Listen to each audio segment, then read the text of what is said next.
गोविंद गोपाला। भजो गिरिधर गोविंद गोपाला। भजो मुरली मनोहर नंद लाला।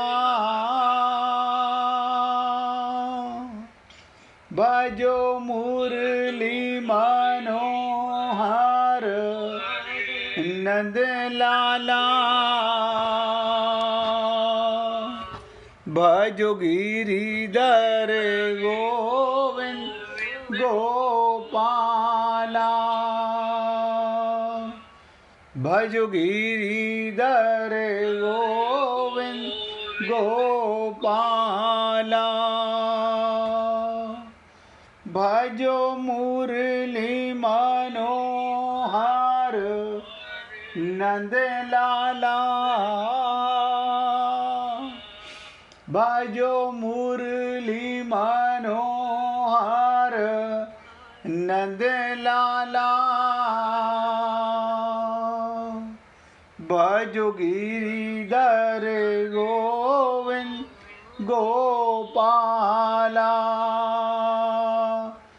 भजो गिरिधर गोविंद गोपाला।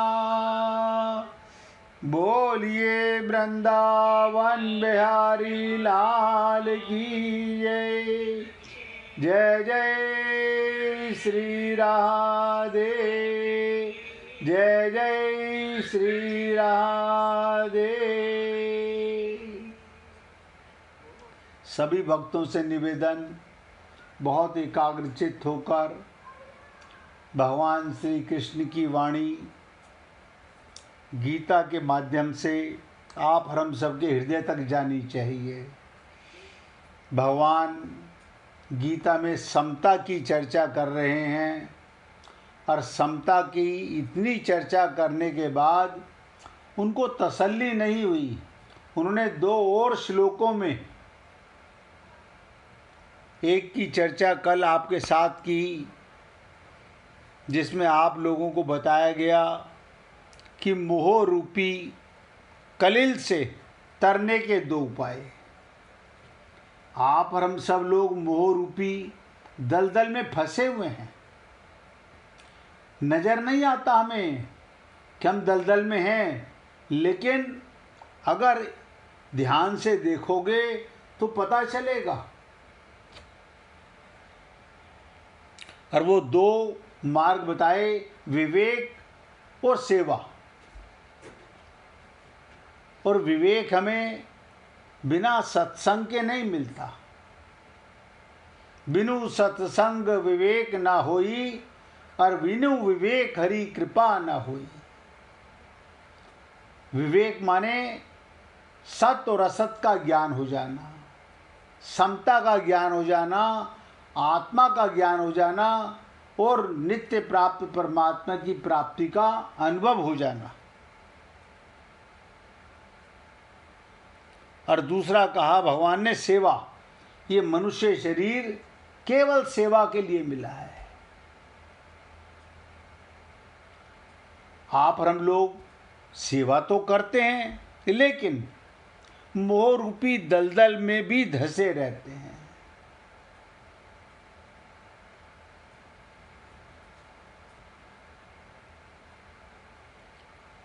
इसी चर्चा को अगले श्लोक में भगवान श्री कृष्ण दूसरे अध्याय का 53वां श्लोक बताना चाह रहे हैं। जिस काल में मतभेदों से विचलित हुई तेरी बुद्धि। हमारा बिगड़ा हुआ क्या है? शरीर नहीं बिगड़ा हुआ, हमारा मन बुद्धि चित्त। इसको ऐसे समझिएगा, हम सबका सूक्ष्म शरीर बिगड़ा हुआ है। सूक्ष्म शरीर बिगड़ा हुआ है। आप कहेंगे क्या मेरे मन में पाप है? क्या मेरी बुद्धि में पाप है? क्या मेरे हृदय में पाप है? बुरा मत मानिए, सबका यही हाल है, इससे कोई बचा हुआ नहीं है। समता का ज्ञान ना होने से, आत्मज्ञान ना होने से हम सब एक ही थैली के चट्टे बट्टे हैं, कोई बचा हुआ नहीं है।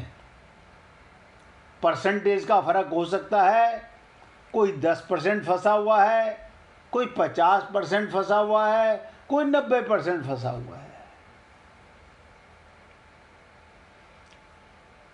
तो भगवान कहते हैं जिस काल में, जिस समय में मतभेदों से विचलित हमारी बुद्धि में मतभेद बना रहता है, क्या सही क्या गलत, क्या करें ना क्या ना करें, कौन अपना कौन पराया, कहाँ राग कहाँ द्वेष। तो भगवान कहते हैं विचलित हुई तेरी बुद्धि निश्चल हो जाएगी और परमात्मा में अचल हो जाएगी। उस काल में, उस समय में योग को प्राप्त हो जाएगा, समता को प्राप्त हो जाएगा। इसका मतलब हमारी बुद्धि स्थिर नहीं है। ऐसा नहीं कि हम भगवत प्राप्ति करना नहीं चाहते, लेकिन अपनी इस अज्ञानता को, इस त्रुटि को हम देख नहीं पाते। हमें शरीर के रोग, शरीर की बुराइयां तो नजर आती है, लेकिन मन बुद्धि चित्त में ये दलदल नजर नहीं आती। क्यों?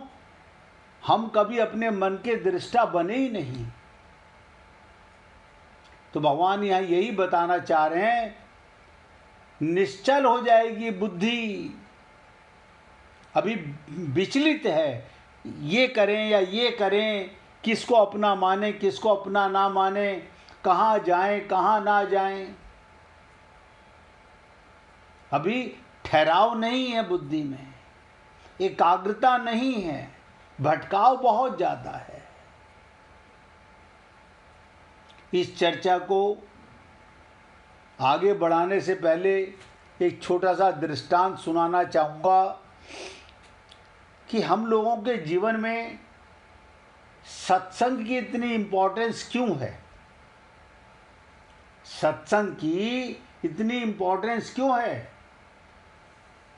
कबीर जी से उनका एक शिष्य आके बोला, गुरुजी मैंने अब आपसे सब कुछ जान लिया, सब कुछ समझ लिया, लेकिन मेरे माँ बाप फिर भी कहते हैं नहीं सत्संग में जाओ, नहीं सत्संग में जाओ।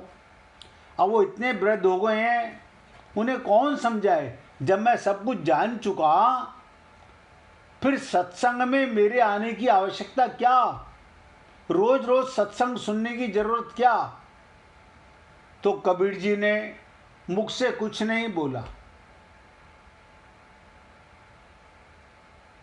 एक खूंटी उनके आंगन में गड़ी हुई थी, उस पर एक हथौड़ा मारा जोर से और जवाब नहीं दिया।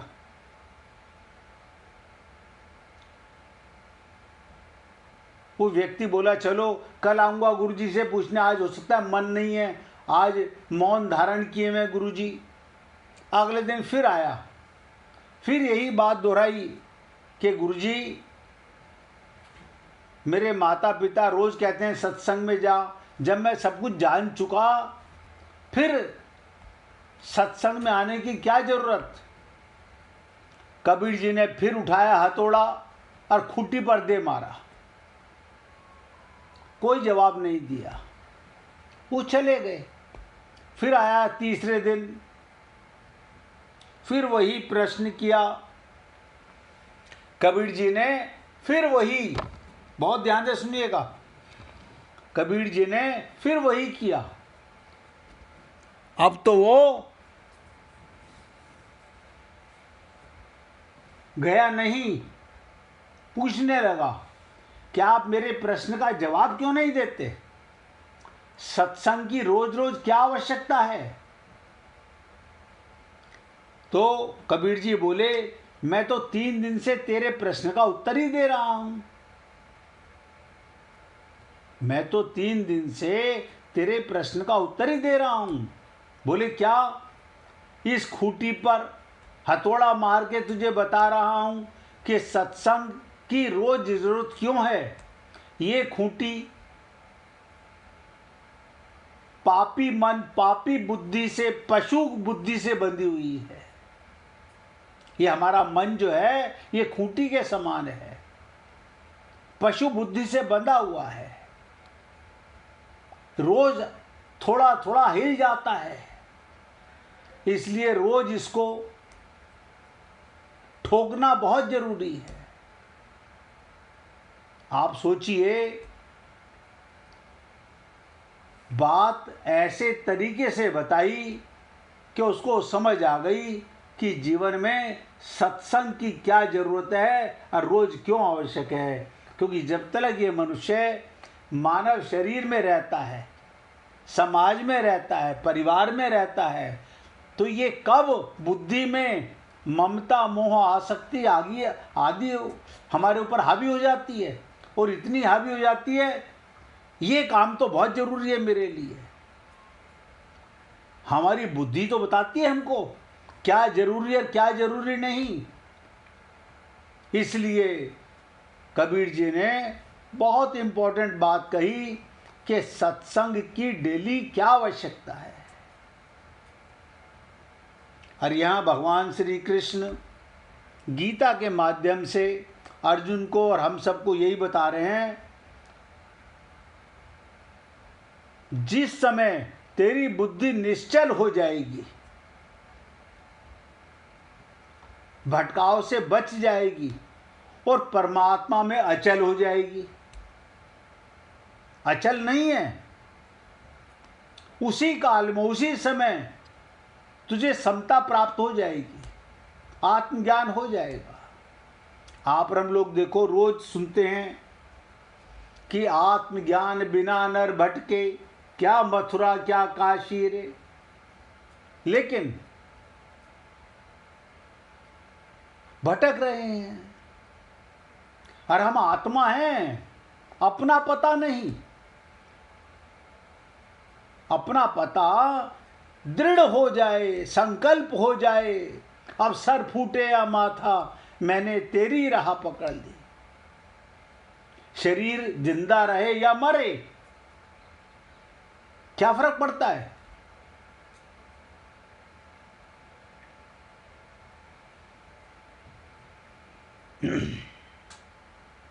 तो हे पुण्य आत्माओं, इसी चीज को इस दृष्टांत के साथ आपको बताने का प्रयत्न किया गया। लोग मुझसे कहते हैं, शर्मा जी ऐसा क्या है सत्संग के अंदर रोज आना ही आप इतने सालों से? अरे मैंने कहा, मेरे भाई, ये माया का शरीर है, माया की बुद्धि है, कब बिगड़ जाए, कब विचलित हो जाए, इसकी आवश्यकता को गहराई से समझना होगा। अब भगवान श्री कृष्ण हमारे को क्या बताना चाहते हैं? लौकिक सांसारिक मोह रूपी दलदल को तरने पर नाना प्रकार के शास्त्रीय मतभेदों को लेकर जो मोह होता है, उसको तरने के लिए भगवान इस श्लोक में प्रेरणा देते हैं। आप और हम लोग मोह रूपी दलदल को तरने पर भी नाना प्रकार के मतभेद मन में घूमते रहते हैं। ये क्या बात हुई? हम ब्राह्मण हैं, हम क्षत्रिय हैं, मेरे को ये शास्त्र ये कह रहा है, ये शास्त्र ये कह रहा है, भटकते रहते हैं। अर्जुन के मन में ये ही एक बात थी कि अपने गुरुजनों का, अपने कुटुंब का नाश करना क्या उचित नहीं है? मैं मना कर रहा हूं ना कि अपने गुरु की हत्या करना और कुटुंब की हत्या करना क्या ये पाप नहीं है? और क्षत्रिय धर्म युद्ध करने का त्याग करना भी उचित नहीं है। अब फंस गया कि क्या सही और क्या गलत। मैंने कई बार आपसे निवेदन किया, ब्राह्मण की हत्या करना बहुत बड़ा पाप है, लेकिन हनुमान जी ने लंका के लाखों ब्राह्मणों को मारा, उन्हें पाप नहीं लगा। अर्जुन का मन, उसकी बुद्धि इसी भटकाव के कारण भगवान से प्रश्न किए, उसने शरणागति नहीं की। मुख से जरूर बोला कि मैं आपके प्रपन्न हूँ, मैं आपके अनन्य हूँ, मैं आपकी शरणागति में हूँ। तो शब्दों से कहने में क्या है? शब्दों से कहने में जानत है प्रभु सबके मन की, जानत है प्रभु सबके मन की। भगवान सबके मन की जानते हैं, हम मन की, अपने मन की नहीं जानते। क्यों? हम उसके ऊपर पर्दा डालते रहते हैं, और भगवान सब जानते हैं, नोट करते रहते हैं। आप और हम लोग भी ऐसे ही अनंत जन्मों से फंसे हुए हैं। ये इसी जन्म की बात नहीं है, अनंत जन्म हो गए। तो अर्जुन के मन में भी गुरुओं को लेकर, कुटुंब को लेकर क्या नाश करना, उनकी हत्या करना उचित है, या क्षत्रिय धर्म का युद्ध ना करना, दोनों बातें आ रही हैं। मिश्रा जी कुछ पूछना चाहते हैं आप? हाँ, मेरे को ये पूछना है, कल हम रात को थोड़ा पढ़ रहे थे रिगार्डिंग महाभारत जी। तो उसमें क्या हुआ था कि महाभारत में ओरिजिनली 60 लाख श्लोक लिखा था जी। भी 30 लाख श्लोक चले गए, स्वर्ग लोग लेके चले गए। हाँ जी। 15 लाख श्लोक पितर लोक में चले गए जी। और 14 लाख श्लोक चले गए गंधर्व लोक में, और खाली 1 लाख श्लोक का महाभारत है जो पृथ्वी पर है। बिल्कुल। क्या हम लोग तो ये जानते हैं कि यहाँ से या तो आप स्वर्ग लोग जाओगे या नर्क जाओगे, और या जाएंगे या परम धाम। तो ये 3 लोग कहाँ से आ गए? देखिए ऐसा है, स्वर्ग लोक माने शरीर के सुख के लिए, मृत्यु लोक मन के अंदर दूसरे के प्रति नफरत पैदा हो गई हमारे, तो व्यक्ति भोग योनि में नीचे चला जाता है, मृत्यु लोक से भी नीचे चला जाता है। और जो व्यक्ति धन को ही मैं मानता है, मेरा धन मेरा धन, उसे संसार में लाके पटक दिया जाता है। आप देखिए, आप और हम लोगों की बुद्धि भी 3 प्रकार की है। सात्विक गुण भी है हमारे अंदर, राजस्व गुण भी है, और तामस गुण भी है। तो इसी प्रकार हम आत्मा हैं, लेकिन ये माया के गुण हैं, ये हमारे गुण नहीं हैं, ये आत्मा के लिए नहीं है। आप हम लोग खूब पूजा करते हैं, मंदिर जाते हैं, ये सात्विक गुण है, ये भी रुकावट है भगवत प्राप्ति में। हम सिर्फ अपने मन को तसल्ली दे लेते हैं, हमने पूजा कर ली, अब तो भगवान मिल ही जाएंगे। इसका मतलब करोड़ों लोग पूजा करते हैं, अरबों लोग पूजा करते हैं। अब पूजा मने होता है प्रेम, कि राम ही केवल प्रेम प्यारा। आप बताइए, जितने पूजा पाठ करने वाले लोग हैं, क्या वो ये मानते हैं कि मेरे लिए भगवान ही को प्रेम करना है? हम भगवान को धोखा दे रहे हैं। लेकिन ये बताइए, पितरलोक का क्या कॉन्सेप्ट है? पितृलोक क्या होता है भैया, वो भी समझ लीजिएगा। एक्सीडेंटल डेथ, आप जिसे बोलते हैं ना, किसी ने आत्महत्या कर ली, किसी का एक्सीडेंट हो गया, तो उसमें मरने वाला व्यक्ति, हम लोग कहते हैं अगर हमारे घर का व्यक्ति गया तो उसे हम कहते हैं पितृलोक में चला गया। और दूसरे वाला क्या कहता है, वो भूत बन गया। भूत और प्रेत 2 नहीं होते, हमारे लिए वो पितृ योनि है, दूसरे के लिए वो भूत योनि है। अच्छा अच्छा, हाँ। मैंने पास। अब समझ में आया? हम मन के गुलाम हैं। हम मन से, आप सोचिए, सारी पृथ्वी भगवान की। हाँ अर्जुन के रथ पर कौन बैठा हुआ है? भगवान। हाँ, रथ पे भगवान ही बैठे हैं। इसका मतलब भगवान उसे गलत काम कराना चाह रहे थे। वो भगवान से ही प्रश्न कर रहा है कि मेरे लिए ये परिवार को मारना, गुरु जी को मारना सही है या क्षत्रिय धर्म का निभाना सही है? मैं क्या करूं और क्या ना करूं? Right right. और हमने अभी आपको बता के चुके कि मोह रूपी दलदल से निकलना है तो दो काम। एक तो हमारी बुद्धि में ये विश्वास हो जाए कि मैं आत्मा हूँ, शरीर नहीं हूँ, और दूसरा ये शरीर केवल सेवा के लिए मिला है। तो आप मोह रूपी दलदल से पार हो जाएंगे। तो अर्जुन के मन में भी यही बात आ रही थी, मैं क्षत्रिय धर्म को निभाऊं या कुटुंब के, परिवार के धर्म को, गृहस्थ धर्म को निभाऊं।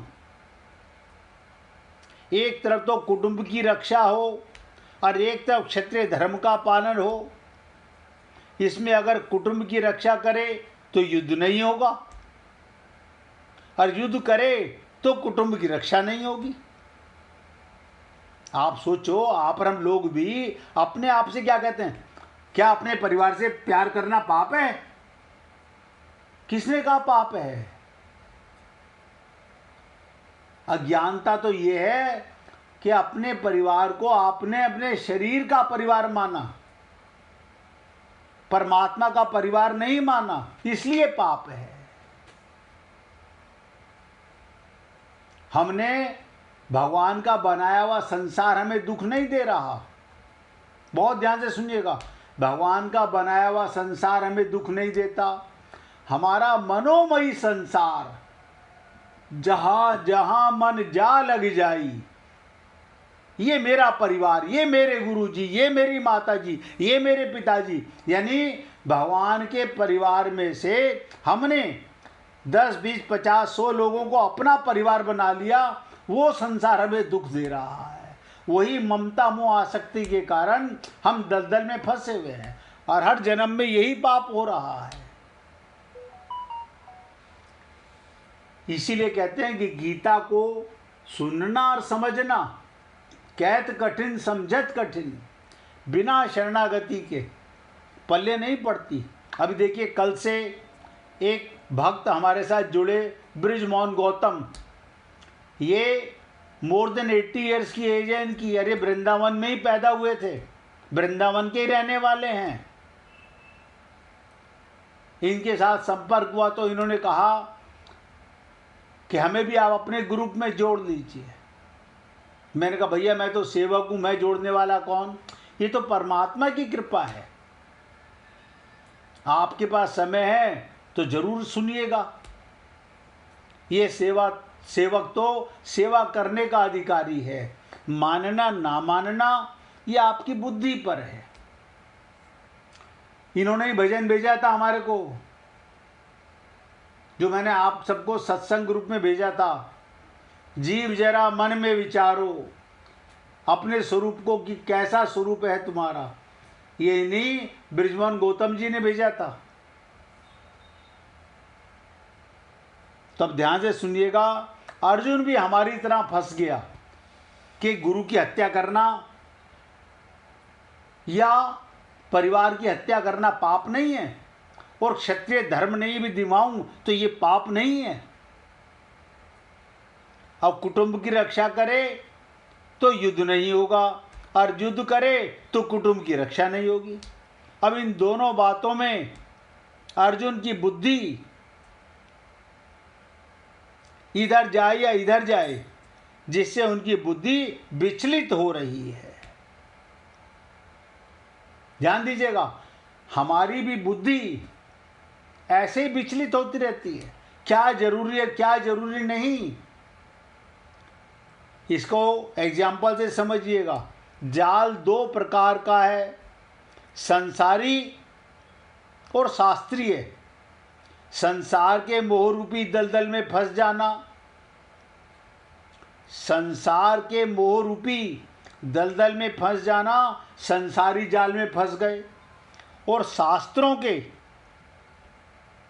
कितनी बड़ी बात बताऊं तुम्हारे को, शास्त्रों के, संप्रदायों के, द्वैत अद्वैत के अनेक मत मतांतरों में उलझ जाना, शास्त्रीय जाल में फंस जाना है।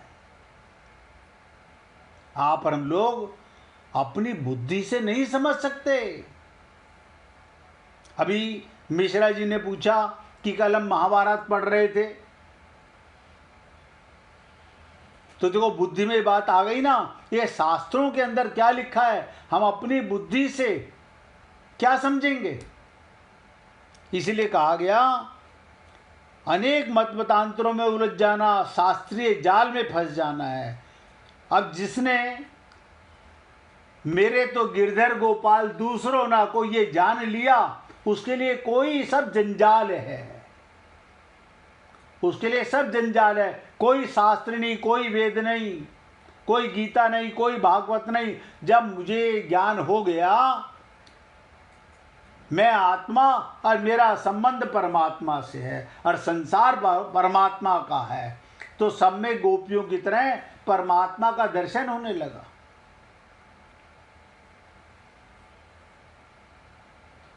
तो कहने का तात्पर्य संसारी जाल तो उलझे हुए छटाक सूत के समान है और शास्त्रीय जाल उलझे हुए सो मन सूत के समान है।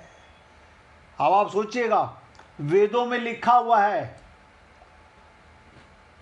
कि भगवान को कोई नहीं जान सकता, आपकी बुद्धि उलझ गई कि वेद तो भगवान की वाणी है और भगवान ही कह रहे हैं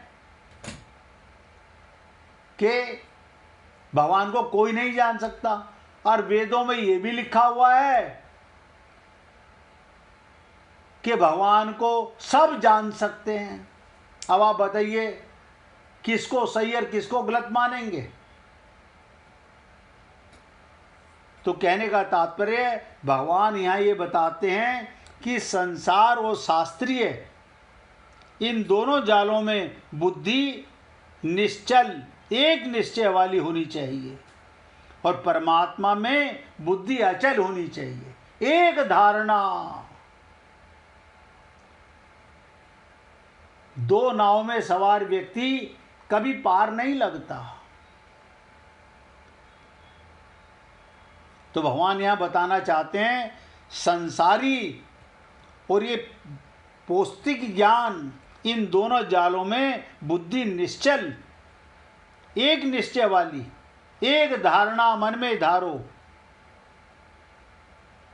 होनी चाहिए और परमात्मा में बुद्धि अचल होनी चाहिए, चलायमान नहीं।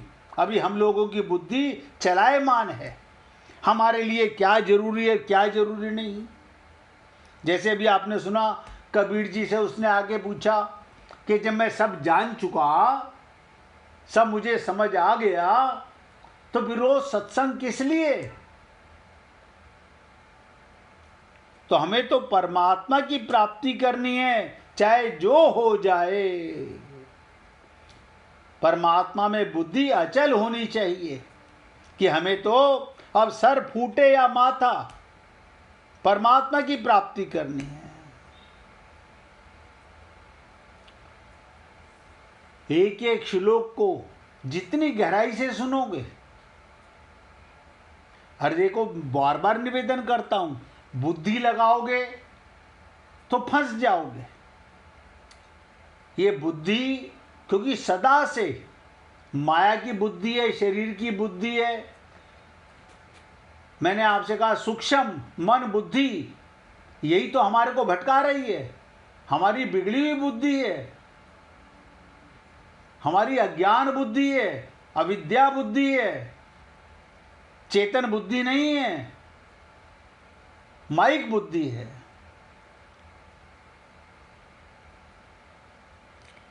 अतः भगवान शास्त्रीय मतभेदों में बुद्धि को निश्चल और परमात्मा के विषय में बुद्धि को अचल करने की बात कर रहे हैं। यानी अचल बुद्धि होनी चाहिए, डाउट नहीं, संदेह नहीं। बहुत से लोगों के मन में संदेह बना रहता है, सत्य क्या है, असत्य क्या है, बाइबल सही कह रही है या कुरान सही कह रही है, रामायण सही कह रही है या गीता सही कह रही है।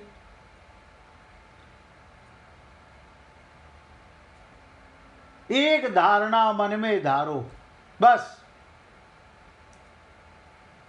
अचल बुद्धि होनी चाहिए, डगमग नहीं, आज यहाँ कल वहाँ परसों वहाँ। इससे व्यक्ति भटकाव में फंसा रहता है।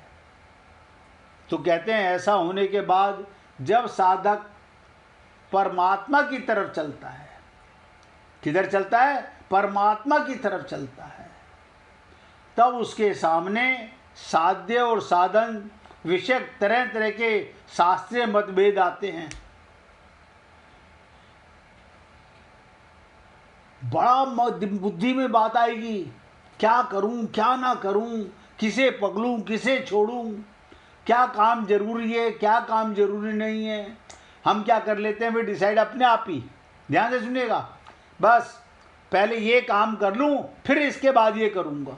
अरे बाबा, ये करते करते अनंत जन्म गुजर गए।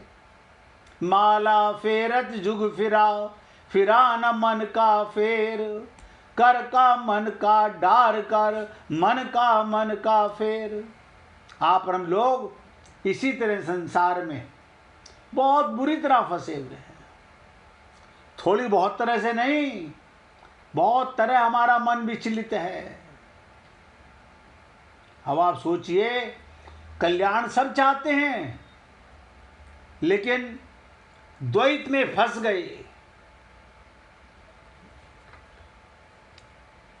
अब बहुत से लोग हमसे क्या चर्चा करते हैं, हमने राधा का तो नाम, कल एक प्रोफेसर साहब हमारे खेल गांव में पूछ रहे थे, बोले भागवत में कहीं राधा का नाम नहीं आता। उन्हें कौन समझाए क्यों नहीं आता। और फिर समझाओ तो मानो या ना मानो, वो हमारी बुद्धि के ऊपर है। परमात्मा हमारा कल्याण चाहते हैं, उसी के लिए मनुष्य शरीर मिला है, लेकिन हम इस शरीर का वो सुख चाहते हैं, उसके लिए हम छल कपट छिद्र करते रहते हैं।